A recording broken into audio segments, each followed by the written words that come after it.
how you think about the U.S.-China relationship. Can I share with you my ideas?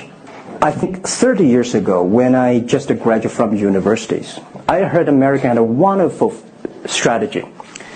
They outsource the manufacturing job, service jobs. They outsource the manufacturer to Mexico and China, outsource the service job to India. There's a book called The World is Flat. Tom Friedman, colleague at the New York Times. And I think it's a perfect strategy. You know, that the Americans said, we just want to control the IP, we just want to technology, we just want the brand, and leave the lower-end jobs for the world. Great strategy. And second is that the American international companies made millions and millions of dollars from globalization. But I remember when I graduated from university, I tried to buy a beeper, the Motorola beeper. Cost me $250.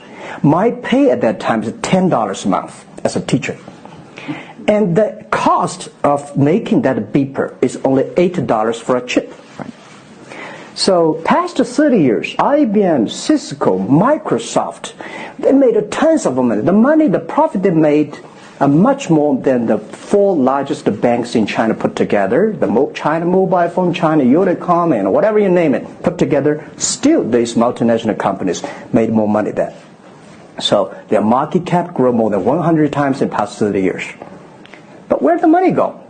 Past 30 years, the American had 13 wars, spending $14.2 trillion. What if they spent a part of that money on building up the infrastructure, helping the white collars and blue collars? No matter how strategy good it is, you're supposed to spend money on your own people, right? Not everybody can pass Harvard.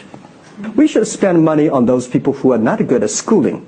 And the other money, which I'm curious about, when I was young, I heard America is about Ford and Boeing, those big manufacturing companies. Last 10, 20 years, I heard about is Silicon Valley and Wall Street. The money go to the Wall Street. And what happened? Year 2008.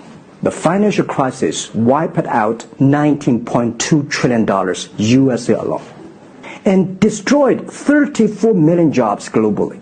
So it's not the other countries steal jobs from you guys. It is your strategy.